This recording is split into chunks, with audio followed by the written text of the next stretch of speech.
Hi and welcome back if you've watched any of the previous videos. The title of this video is God and Religion. My name is Tim Spees and I am serving as a guide for those interested in taking the most important journey any human being can take, seeking to understand the reason for our existence and the purpose of our lives. Okay, let's review where we've been on this journey in these videos so far. We started by identifying this journey as one that all people should take in order to seek to understand what it means to be a human being. We all would do well to really seek out answers to the basic questions of life, why we exist and what is the purpose of our lives. To not seek answers to these most basic questions is to miss out on experiencing the most important thing which we are meant to experience as human beings. We then identified the three primary barriers to taking this journey: pride, fear, and selfishness. Those three characteristics of human beings not only are the cause of most of the conflict that occurs on the earth each day, but also are the cause of people not taking this journey. Fear and pride especially prevents us from looking deeper at ourselves, how we are living our lives, and how we relate to other people. We are afraid to really look at ourselves and our motives and much of our behavior. We are not willing to admit that we are bad or inferior people in various areas or ways, for our pride seeks to prevent that. We learn that using reason is required both to take this journey as well as to reach our capacity as human beings. We must seek to understand things about ourselves and the world we live in, and we must not follow our emotions to guide us in that endeavor. We learned emotions are good in their place, but that it is wrong to allow them to influence our decisions as we live our life out and decide important matters and make life direction choices. We learn that we have the capacity to hold things in our minds, like rules or principles, and that better people hold to good principles and live their lives according to them, while lesser people hold to bad or lesser principles, or more commonly don't live by principles at all, but rather live merely by emotions and selfish desires. We learn that we are more than atoms, molecules, proteins, and energy, that we clearly have a metaphysical or spiritual component, and that it is reasonable to believe that those components have a sufficient cause or a designer or maker.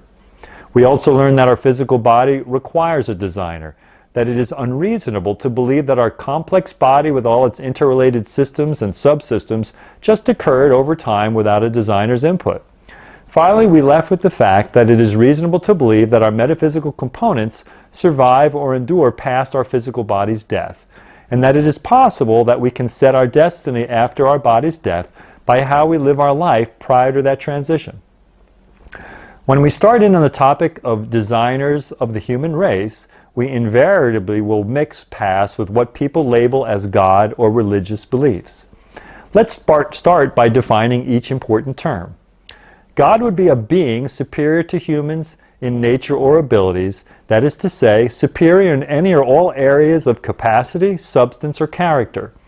As we have seen, the intellectual capacity to be able to design machines that can heal themselves, reproduce or replicate and defend themselves against harmful agents that the larger machine cannot perceive or understand, requires an intellectual capacity far greater than what humans possess. That much is clear. Furthermore, the organic machines that cover the earth, that is the plants and animals, require just the right conditions to support their sustained existence. In other words, the designer that designed the machines themselves also needed to design and create a place for those machines to exist, the surface of the earth. Exactly what manner or how long it took the designer to do this is not of material relevance for this discussion. What is self-evident is that organic machines require a life-sustaining environment, and that the surface of the earth provides that environment, while no other planetary objects that we are aware of could support oxygen and water-based life as we know it. It would also be possible that the Earth's environment existed prior to the design of the organic machines that currently populate it, and that the designer designed organic life to fit that environment. As we have already stated, humans clearly have a metaphysical component to our nature, and that a sufficient cause is required to account for its existence. Since we are integrated beings, that is, our metaphysical aspects are tightly integrated into our physical bodies, it is reasonable to believe that the designer designed both aspects of our nature, both the spiritual or metaphysical as well as the physical. For example, our mind is tightly integrated with our brain and they work together. much like a computer's hardware and software to operate properly. It is undeniable that we can reason, and it is undeniable that we can know right from wrong. We have a conscience. Thus, the designer made us both rational and moral beings.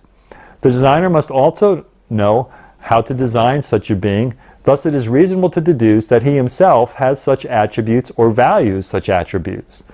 How could you design something of which you knew nothing or had no experience with? Why would you design something that had no value or meaning to you?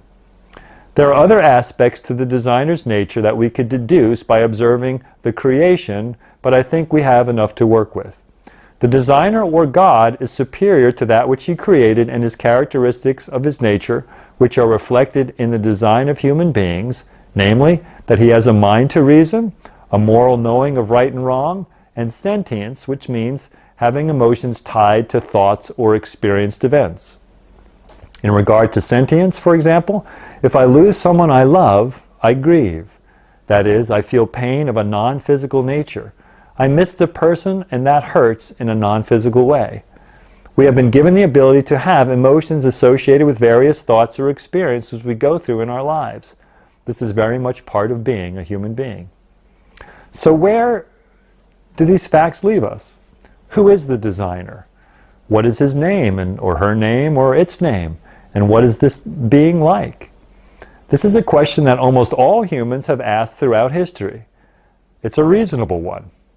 Who is our maker? Before we dive into that, it will be helpful to again define important concepts. We have defined God as a being superior to humans and whose nature has, to some degree, reflects the human attributes of knowing, reason, a moral conscience, and sentience. What about religion? What is its definition? Religion is a primary way humans attempt to understand their existence, and more precisely, it is beliefs and practices humans hold in order to be accepted by or appease a deity or supreme concept they believe. The most important thing to note about the two concepts of God and religion is they are separate things. God is a being, or for some, a principle or concept, while religion is people's attempts to be accepted by their God, or to conform to their supreme principle or concept. I will focus on the former view of God. That is, God is a being, not a principle or a concept. After all, principles and concepts do not design or create anything. Please let me repeat that. Principles and concepts do not design or create anything. Rather, a reasoning being is required for that, as we've seen through this video series. Since we have used reason to conclude that a designer exists, then reason leads us to reject a belief that denies that a designer exists. Let's get back to our discussion about this, distinguishing between God and religion. A good analogy to understand the distinction between God and religion would be the difference between a popular or famous person and the things that person's fans do to show their appreciation or adoration for that famous person. That the famous person is like God, and the things the fans do to please the famous person is like religion. The famous person is a being that their fans look up to, and the fans believe certain things about that famous person and do certain things in order to demonstrate their liking or love of that person. The fans might watch a film with that famous person, or they might read books or magazines about the famous person, or they might write letters or send emails to that famous person, or they might join or organize a fan club, or other various things. In a similar way, God is a being or a person, a knowing and sentient being.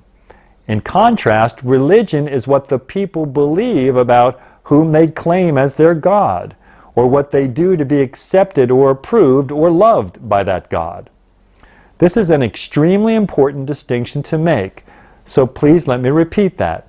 God is a being or person, while what the people believe about whom they claim as their God, or what they do to be accepted or approved or loved by that God, is religion. Most people confuse this important distinction. In particular, the hypocrisy dynamic is most pronounced here. In other words, it is very common for people to dismiss claims about anything, God included, if the people who claim to represent or believe in the God they proclaim act foolishly or contrary to the claims about God. To use a non-God example to demonstrate hypocrisy, let's say you have a neighbor who talks about his American-made car all the time. He quotes statistics that seek to demonstrate how good the car is.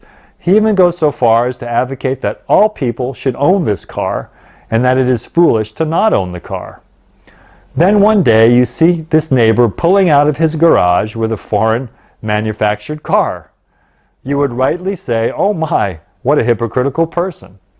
However, perhaps the most important point you need to understand, dear listener, is does your pretend neighbor's hypocrisy mean that the American-made car he advocated was poorly designed and manufactured? The answer is no, it does not. All those facts and statistics your neighbor quoted to support how good a car it was were not false, and in fact, it is a good car. But what are we likely to do?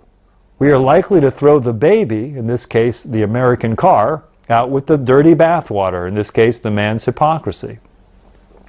In the same way, and as we can see by the important God versus religion distinction, it is error to attribute to God the things that people do or believe in the name of God that are not consistent with the God they proclaim. In other words, and as an example, if a person say they believe their God wants peace among humans, and yet those same people are quite aggressive and desiring of war, then there is a contradiction between their stated belief about God, that He wants peace among human beings, and their practice, that is, they are very aggressive and eager to start war. Does this mean that their God, if He exists, is hypocritical? No, it does not. Does it mean their God, if He exists, does not want humans to live in peace? No, it does not. Okay, let's go on with the topic. Think of religions you know about. They all have certain basic similarities. First, they have beliefs about their God, what kind of a supreme being he, she, or it is. Second, they have practices that they say their God commands or that gain the acceptance of their God, the approval of God, or otherwise ensure that, number one, God will treat them well or look after them in this life, or at least will not punish them in this life, and two, when they die, they will be received into a good afterlife. Religions have additional beliefs and practices, but those two define the core concerns of the major religions that human beings hold at this time and perhaps for all time. If you think about those two core beliefs, they are reasonable beliefs to be concerned about. Let me repeat them. Number one, will God treat them well or look after them in this life, or at least will not punish them in this life?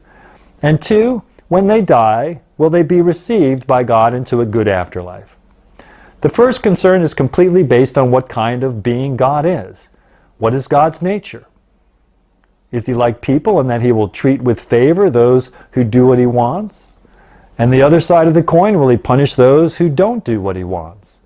Is He, she, or it a being who intervenes in the affairs of people in this life? These questions will be answered in future videos. Let us return to and repeat the main question and answer of this video. What is the relationship between a superior or super being, that is God, and this concept of religion? As we have seen, the two concepts are related but absolutely distinct. God would be a being with a nature and characteristics. Religion is the things people believe and practice in the name of the God that they believe exists.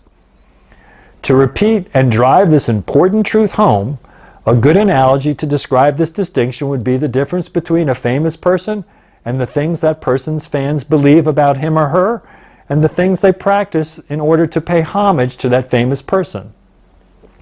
The fact is that the famous person's fans may not know the famous person at all, but merely what the famous person projects while in a public light or behind a camera. Only the famous person themselves, or those truly close to the famous person, know for sure what the famous person is like as a person and as a human being. Perhaps this is the primary problem with knowing who the designer is and what he is like. Perhaps religious people, using different names to describe the designer of human beings, do not know the designer well, and thus their religion misrepresents the designer. Please seriously consider that possibility, dear viewer. Perhaps the pride, fear, and selfishness which undeniably are or seek to be the primary governor of a person also deeply influence this area of finding and knowing the designer as well. We will examine this important concept in the next few videos. Until next time, be real, get past the shallowness and pretentiousness of typical American life, and look deeper to find what you truly need.